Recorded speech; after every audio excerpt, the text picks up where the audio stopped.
बड़ी जानकारी निकलकर सामने आ रही है अमेरिका से जुड़ी हुई। बता दें कि अमेरिकी दूतावास पर ईरानी हमले से बौखलाया अमेरिका। ट्रंप ने आर पार का कर दिया बड़ा ऐलान। हमले का जवाब बहुत जल्द पता चल जाएगा। बड़ी जानकारी आपको दे दें कि अमेरिकी राष्ट्रपति डोनाल्ड ट्रंप ने ईरान को अब कड़ी चेतावनी देते हुए कहा है कि सऊदी अरब के रियाद में अमेरिका के दूतावास पर ड्रोन हमले के बाद से वॉशिंगटन कड़ा जवाब देगा। बड़ी जानकारी सर, अभी इसी पर हम बात ही कर रहे थे और ऐसे में डोनाल्ड ट्रंप ने कड़ी चेतावनी दे दी है कि अब जो पलटवार करेंगे वो और भी ज्यादा तीखा होगा।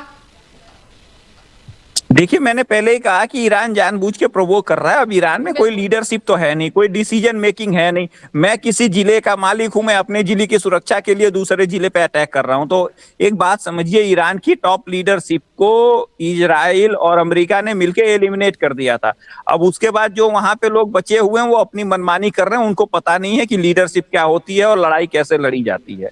तो उसका परिणाम ईरान की जनता को भुगतना होगा, ये निश्चित तौर पर आप मान के रखिए। बिल्कुल अमित जी, ये जो आम जनता है वो ज्यादा भुगत रही है इस युद्ध में। हालांकि जब भी लड़ाई होती है तो जैन जो है वो सबसे पहले आते हैं, सड़कों पर आते हैं। अमेरिका की बात कर लूं या फिर ईरान की बात कर लूं, लेकिन इस बार जैन बिल्कुल भी सड़कों पर नहीं आए हैं। नहीं, वो कभी नहीं आएंगे। देखिए, जो ईरान में देखिए प्रॉब्लम ये है कि खमैनी साहब ने जो एक 40 सालों तक 50 सालों तक ईरान के ऊपर जो शासन किया है ना, 47 सालों तक, उसका जो परिणाम है वो निकल के सामने आ रहा है। भैया, आपने 30,000 एक्स मुस्लिम को मार दिया, मस्जिद में कोई जाने को तैयार नहीं है, औरतें अपने हिसाब से जिंदगी नहीं जी सकती। तो देखिए, इस्लाम का चूरन जो था ना वो धीरे धीरे खत्म हो रहा है।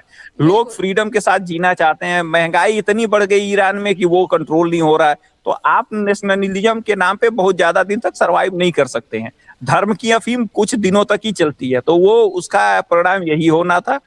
जैसे जैसे हर कंट्री डी रेडिकलाइजेशन की तरफ बढ़ रही है, ईरान में ये रेडिकल होते जा रहे थे। उसका परिणाम यह है कि वहां की पब्लिक जो है, खमेनाई साहब को कोई सपोर्ट नहीं मिला। अगर मिल रहा होता तो अब तक सारे लोग सड़कों पे होते। ऐसा कुछ नहीं हुआ, वहां तो कुछ नहीं हुआ। हाँ, भारत में जिनका कोई लेना देना नहीं, उन लोगों को बहुत ज्यादा तकलीफ हुई है, जो कभी पहलगाम पे नहीं बोलते, बांग्लादेश पे नहीं बोलते, ठीक है, धर्म की अगर बात कश्मीरी पंडितों पे कुछ नहीं बोलते, उनको बड़ी तकलीफ हुई है। ठीक है, ईरान की अगर मैं तस्वीरें देखूं तो एक समुदाय जो है वो बहुत खुश है, जश्न मना रहा है, और दूसरा समुदाय रो रहा है। वही हाल भारत का भी चल रहा है। उसको किस तरीके से देख रहे हैं? भारत में भी लोग सड़कों पर उतर आए, तख्तियां बैनर लेकर बाहर निकले हुए हैं।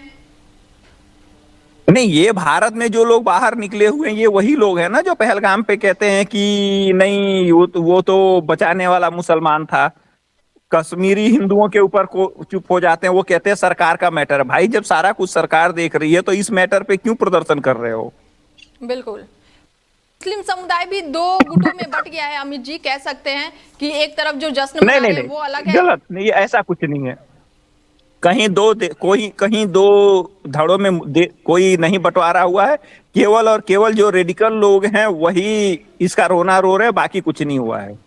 बिल्कुल, ऐसे में अभी खमैनी साहब ने 3 महीने पहले अपने देश के निर्दोष सिटीजन को 30,000 से ज्यादा लोगों को मौत के घाट उतारा है।